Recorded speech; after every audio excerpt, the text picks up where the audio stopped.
If you live anywhere in South Orange County and are even thinking of selling your home, I have some very important information for you.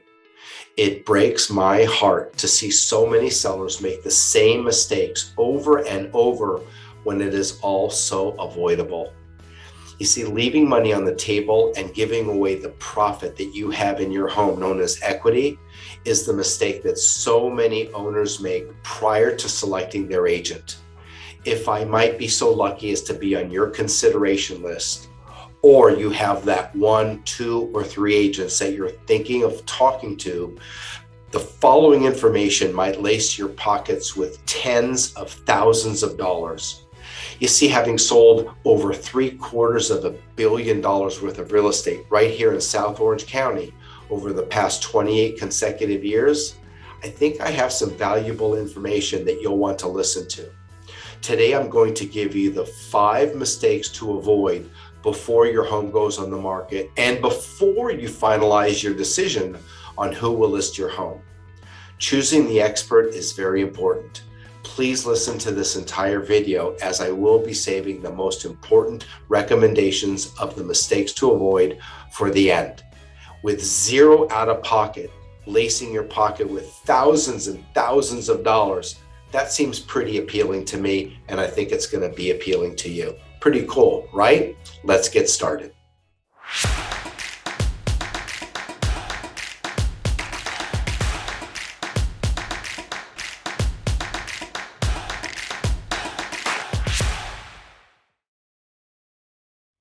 All right, let's get started. But before I do, I want to make sure that you understand that these mistakes are not your fault.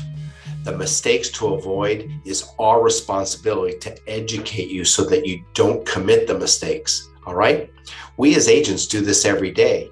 You as the average home seller do it every 7 to 10 years on average. So I want to be clear, this is not the blame game. So fully understanding what's going to be a good spend of money, out-of-pocket money as an investment, known as the return on your investment, is really important to understand. It's critical when preparing a home for sale. This might take days, it might take weeks, it might even take a month or 2, but a highly skilled professional such as myself, acting as a consultant, is very important in this process. This goes beyond picking the right paint color, and I will share with you, there are only 2 paint colors to consider if you're thinking of repainting a wall, a room, or an entire house. The builders know what those 2 colors are. I and other great agents know what those 2 colors are, and there are only 2. And one complementary group of carpet colors to complement these paint colors are important to consider if you're going to paint and carpet. So those are important considerations, as well as large and small fix-it items. You see, we want to avoid as many negative speed bumps in the buyer's eyes as possible, and doing this upfront is very important. Since we're talking about paint and carpet colors, and there are only 2 colors to pick from, let me share with you that although 62% of Americans identify blue as their favorite color, blue is not my favorite color for wall color or carpet color. Avoid blue, avoid green. Sorry if I'm offending anybody, but this is a very important decision to make. If you have blue or green carpet, you might want to consider replacing it in advance. What will cost you $2,000 or $3,000 or $4,000 up front can return $15,000 or $20,000 on the back end. So this would be an important consideration. We want to eliminate as many negative thoughts in the buyer's mind as possible. That's number 5. So this brings us to number 4, which are buyers' positive and negative emotional triggers. What do I mean by an emotional trigger? Well, a negative emotional trigger might have to do with depersonalizing the home.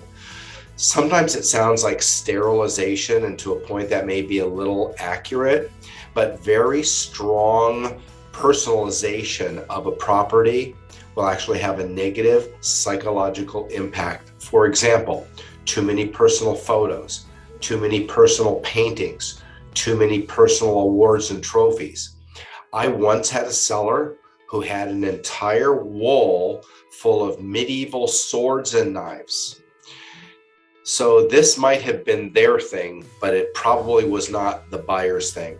And sometimes it takes a neutral eye, such as myself, to look at a property and to identify some things that you, the homeowner, may be accustomed to and have assumed to be acceptable, but in the majority of the buyer's eyes, because remember, we want to be an everybody property. And I know it's hard to be an everybody property, but we want to make an attempt to be appealing to all buyers, a very wide range of buyers. So depersonalizing a home is very important. And I'd be happy to walk anybody through that process. I'm not talking about dramatic changes, but sometimes just thinning out some personal property like that will be a good move. Now, there are some positive emotional triggers that we need to pay attention to, such as making a kitchen look like a warm and inviting kitchen to cook in, making an office look like a functional office, making a game room look like a fun game room. Sometimes something as simple as a game board on a table will add that positive psychological influence that we want to invoke in a buyer. These are multi-million dollar projects. When a builder develops a project, a housing tract, we're talking about tens of millions of dollars in home sales. They know what's going on. They know how to stage a property. Now, I'm not talking about professional staging because I actually think that's avoidable in almost all cases. But slight details when it comes to negative and positive emotional triggers are very important. That's number 4. All right, number 3, preparing your home for online presence. This is where the buyers are looking today for homes online. I think before we start to talk about preparing your home for online presence, we need to make sure that your real estate agent is planning to implement a very robust online marketing strategy. Will your home be featured on the important websites? Will they be on the broker's site? Will they be on the agent's personal site?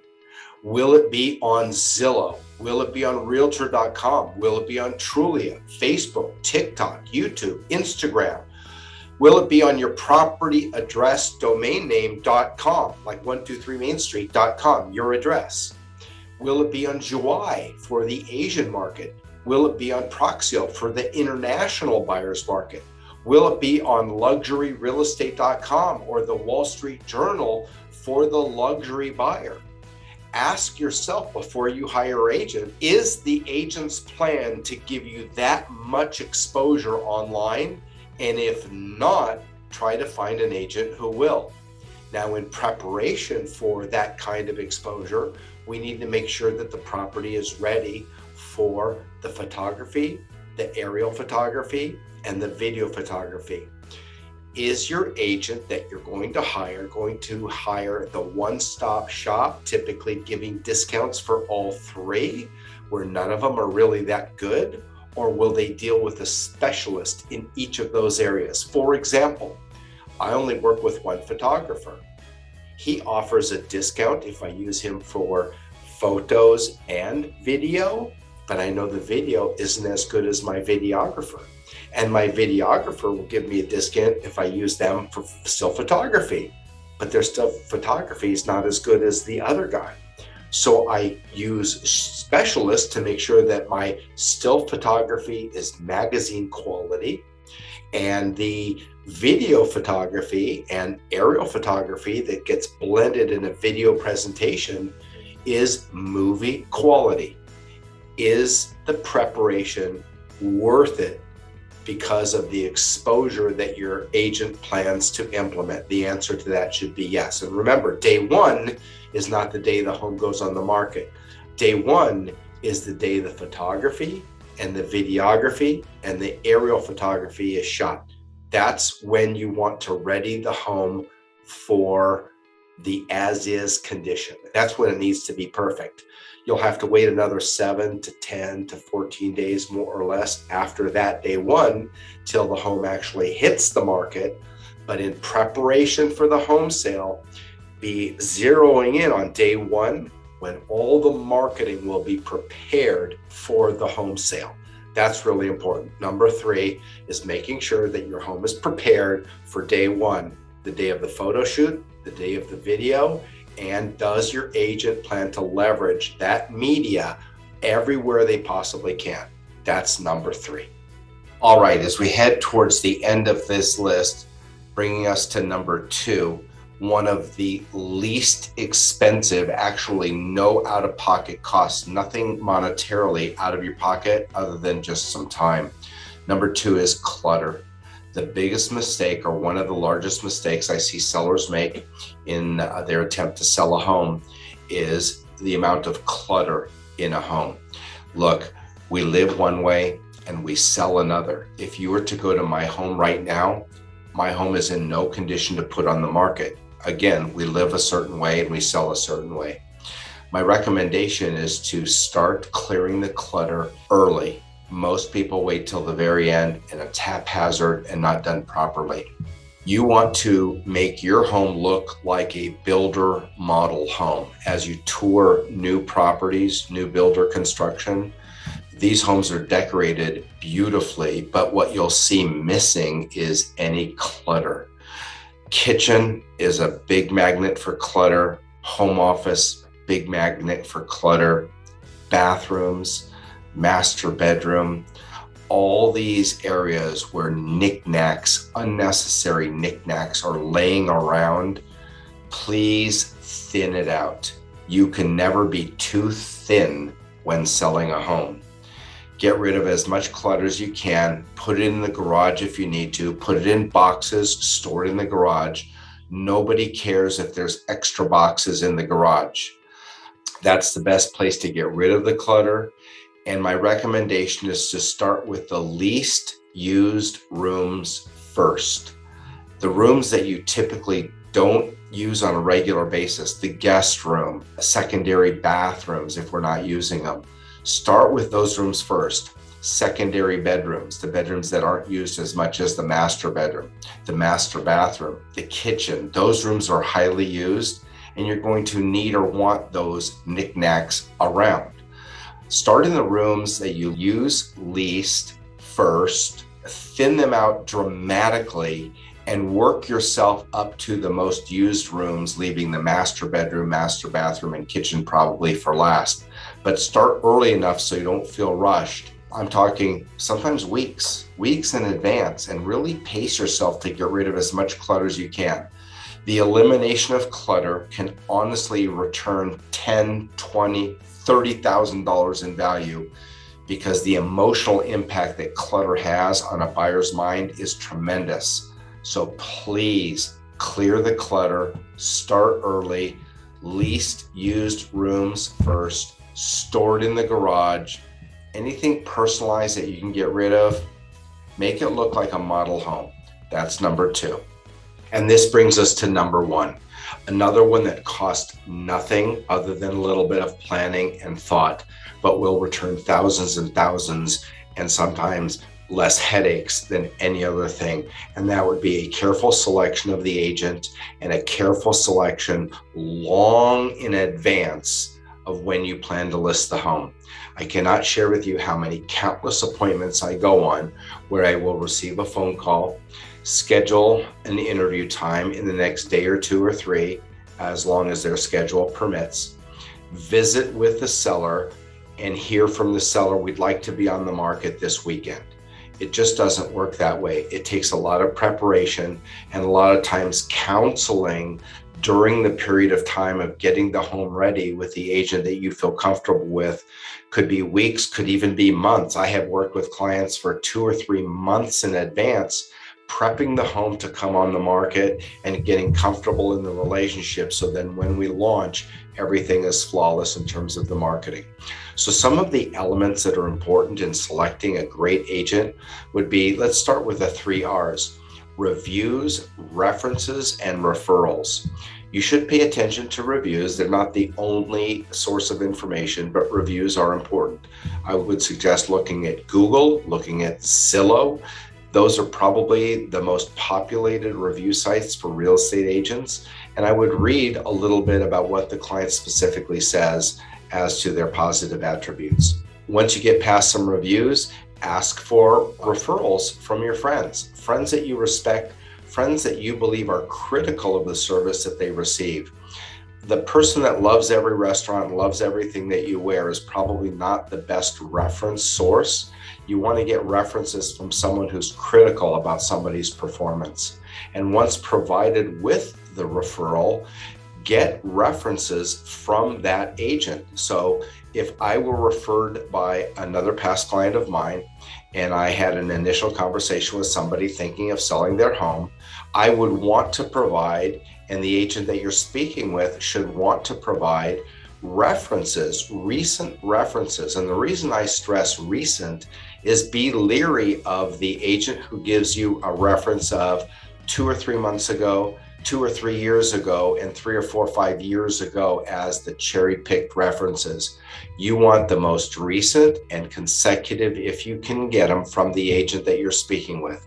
Ask them literally, who are the last 2 or 3 sellers that you represented in a transaction, and may I speak with them?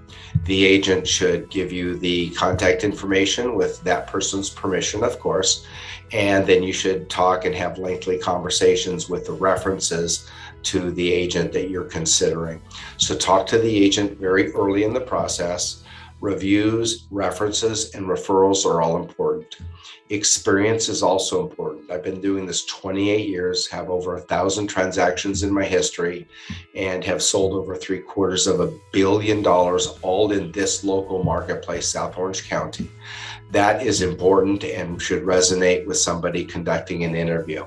So if you live in a different area outside of my market area, make sure that the person that you are speaking with has sufficient experience, very familiar with the contract, and just appears to be bright and with it when you're speaking with them during the interview process. I do recommend speaking to at least obviously one agent, but 1, 2, or 3.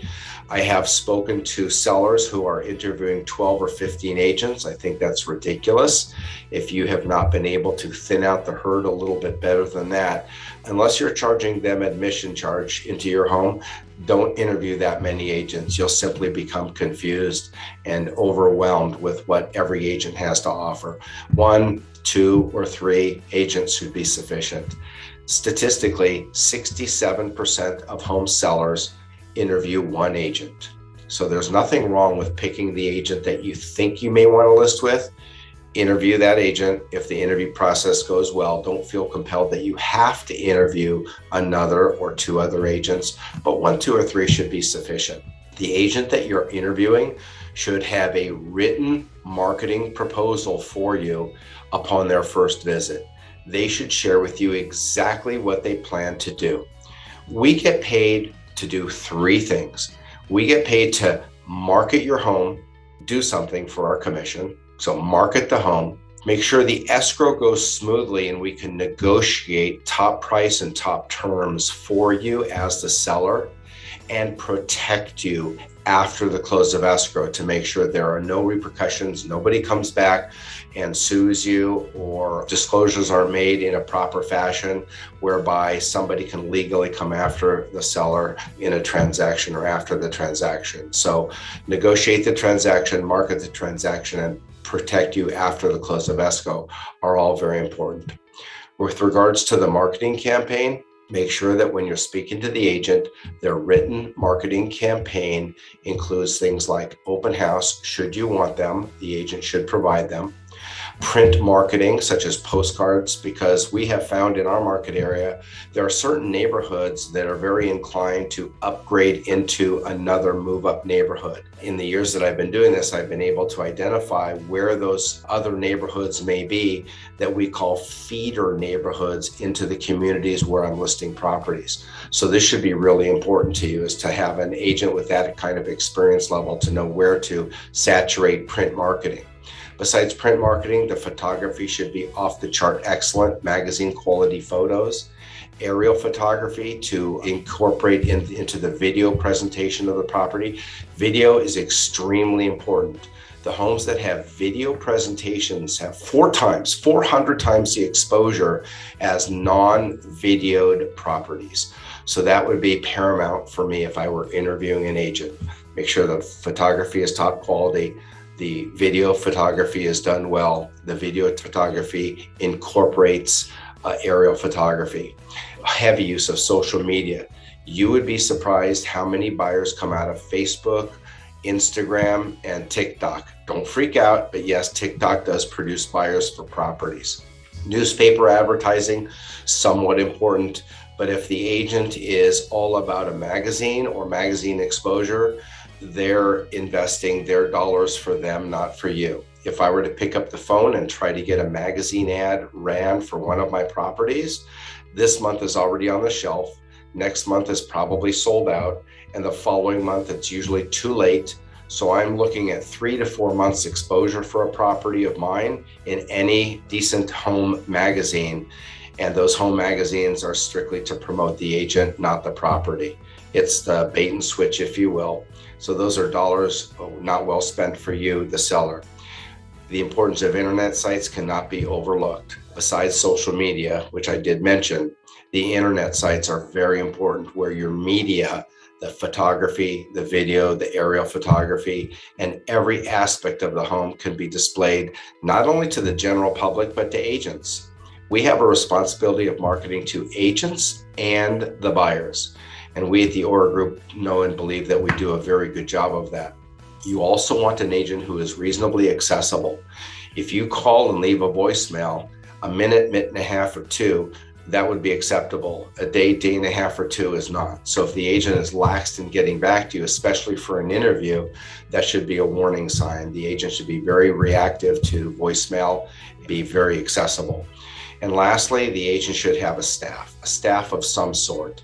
The one-man shop or one-woman shop agent is probably somebody who is easily overwhelmed and not prepared in running their business like a business, whether it be a virtual assistant, a transaction coordinator, or some staff level. That's important. When you call the doctor's office and have a question about billing or medication and the doctor answers the office phone all the time, that for me would be a warning sign.